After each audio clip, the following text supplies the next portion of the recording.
அஸ்ஸலாமு அலைக்கும் வரஹ்மத்துல்லாஹி பரகாத்துஹு. பிஸ்மில்லாஹிர் ரஹ்மானிர் ரஹீம். அன்பான சகோதர சகோதரிகளே, எல்லாம் வல்ல அல்லாஹ்வின் நல்லடியார்களே, இன்று நாம் காண இருக்கும் தலைப்பு குளிர் தரும் போதனைகள் பாகம் 1.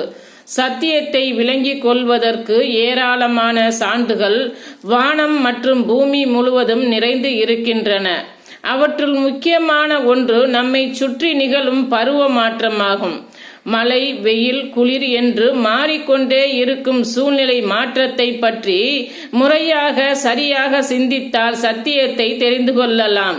பிரபஞ்சத்தை படைத்து பரிபாலிக்கும் பரம்பொருளான இறைவன் ஒருவன் இருக்கின்றான் என்பதனையும், அவனுக்கு மட்டுமே படைப்பினங்களின் மீது அபரிமிதமான ஆற்றல், பரிபூர்ணமான அதிகாரம் இருப்பதையும் அதன் மூலம் அறிந்து கொள்ளலாம்.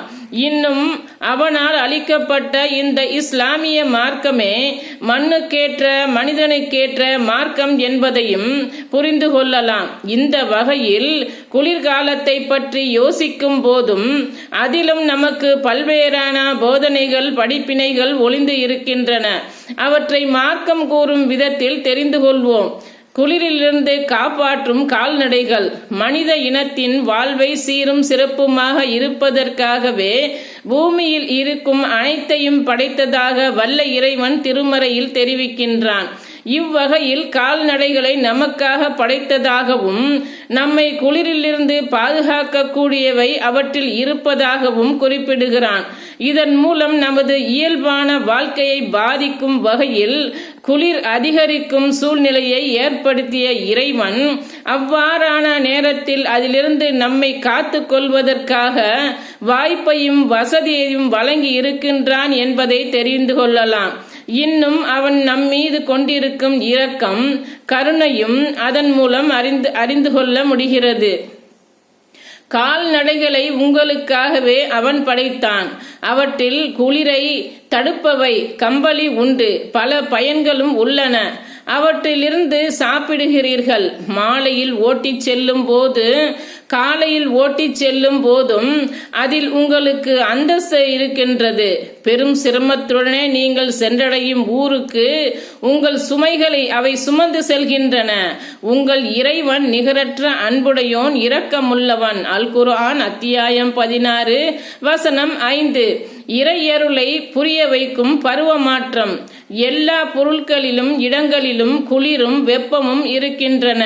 அதே சமயம் அவை கலந்திருக்கும் விகித அளவு கூடுதல் குறைவு கொண்டு வேறுபட்டதாக இருக்கும். குளிரை விட வெப்பம் அதிகமாக இருக்கும் போது அதை வெப்பமான பொருள், வெப்பமான பகுதி என்று கூறுகிறோம். வெப்பத்தை விட குளிர்ந்த தன்மை அதிகமாக இருக்கும் போது குளிர்ந்த பொருள், குளுமையான பகுதி என்றும் சொல்கிறோம். இங்கு நாம் நினைவில் கொள்ள வேண்டிய முக்கியமான செய்தி ஒன்று இருக்கின்றது.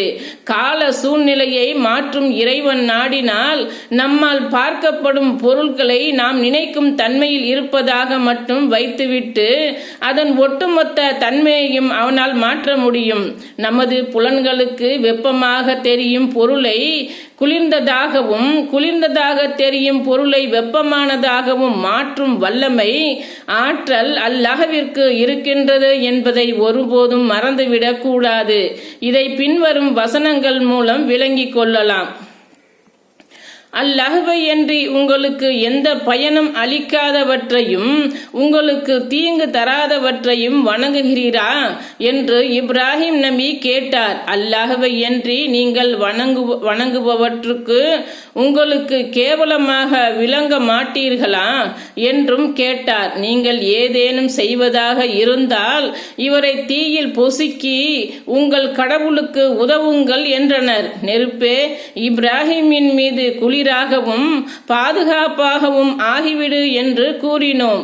அவருக்கு எதிராக அவர்கள் சூழ்ச்சி செய்தனர். அவர்களை நஷ்டமடைந்தோராக ஆக்கினோம். அல் குர்ஆன் அத்தியாயம் 21 வசனம் 66.